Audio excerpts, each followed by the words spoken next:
Good morning, everyone.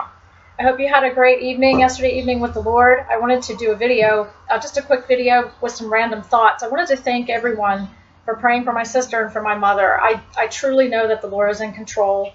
I have his peace 24/7, but I wanted to thank each of you for watching the video and for praying for my sister Christine and my mother Lana. I really appreciate that. I don't take it for granted. I truly don't. But I wanted to title this video, Dreaming of the Day. Last year I went to Israel. I was blessed by the Lord to go, and it was always a lifelong dream of mine to be able to go to Israel.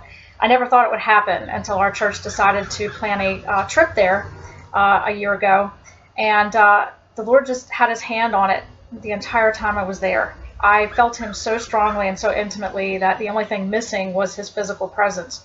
But I literally felt him there, and I felt like as my bridegroom, he took me to his home. He allowed me to go and see where I will spend my life with him when he returns. And he gave me a foretaste of things to come by taking me there. I was thinking about doing a slide presentation of my trip to Israel soon. It's going to take a while to put together, but I have a lot of pictures I'd like to share with you of just, to share with you places I've been and maybe some testimonies of different things that happened between the Lord and I while I was there, because I'd love to give testimony about that. But I wanted to show you 3 pictures that are very dear to me, and I want to explain why.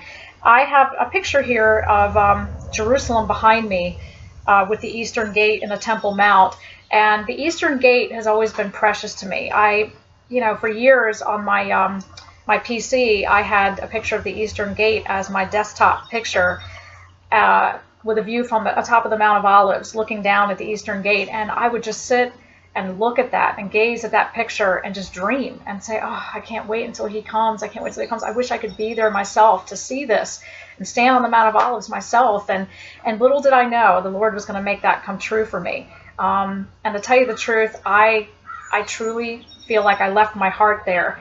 That night we flew out of Tel Aviv from Ben Gurion. I'm glad it was dark because I was looking out the window and just crying. I just couldn't take my eyes off the coast of Israel. I literally felt like I left my heart there because he was there. And I can't explain it. It was like being ripped out of his arms, and yet I know that that's not the case, but that's what it felt like to me on an emotional level. But I have always loved knowing that the Lord is going to walk through that Eastern Gate and very soon. And I never thought I'd get the chance to actually see it in person. But I took a couple of pictures of the Eastern Gate in person. I took this standing right across the street from the Eastern Gate. I had just come from the Garden of Gethsemane, actually, and had just left there and went right across and took a picture a few yards away from the Garden of Gethsemane. But this was a picture I took in person when I was there, looking right across the street at the Eastern Gate.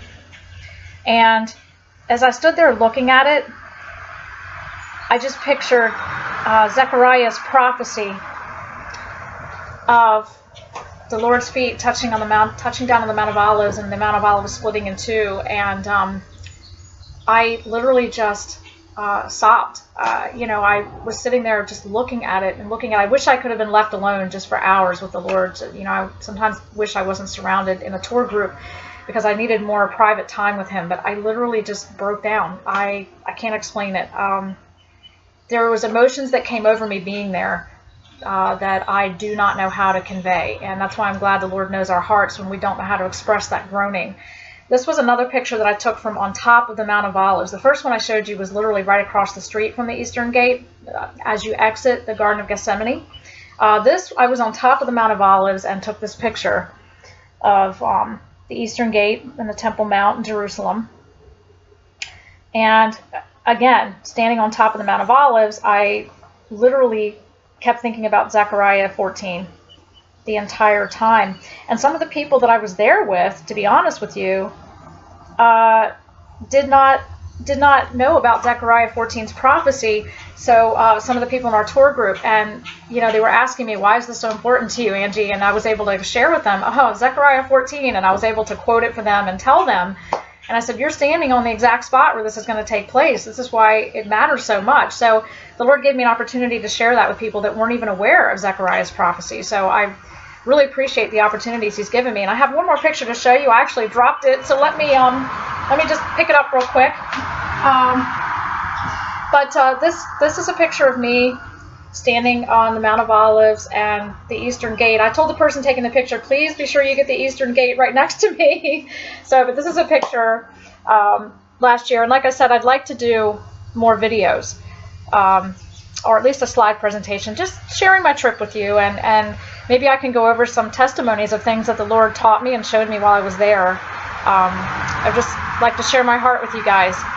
But like I said, leaving was the hardest thing I think I've ever had to do on an emotional level. I had a window seat on the plane coming back, and I remember taking off out of Ben Gurion. It was probably, I think it was close to 11:30 at night, and everyone else was kind of like pulling the shades down and falling asleep, and all I could do, I just felt this, I don't know, this yearning, tearful groaning come over me, and I just stared out the window and just cried.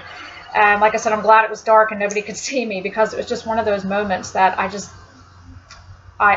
can't explain. But I just wanted to share those pictures with you and just give you a little bit of a preview of things I'd like to share with you. I'd like to put a slideshow together and just share with you my experiences there. But I also wanted to make this video to thank all of you for praying for my family and praying for me and praying for my sister. Believe me, I am not sinking in this, and neither is my family. I know the Lord too intimately to let that happen. It can take an emotional toll. It can be exhausting, because those you love, when you see them suffering, as you all know, I'm not telling you anything you don't know, it's very hard, because I wish that I could take it from them, and I know that I can't.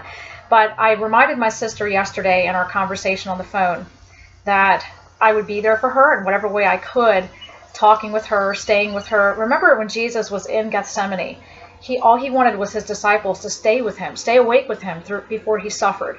He knew they couldn't take his cup of suffering from him, that they couldn't go through it for him or take it from him. But he wanted someone to be there with him during his suffering. And I think it is so important that we're there for each other, even if you can't take that person's burden from them, that you are just there for them. And I think it's so important that we remember that for people in our lives, that if the Lord himself needed that, he needed the company to get him through that night. Let's just be there for one another. Even if you feel like you don't know what to say to alleviate the person's suffering, sometimes you don't have to have the words. It's just simply being there. I think that really matters. So thank you all so much for your love and for praying for me and for my sister and my mother. I really, really appreciate it. I really do.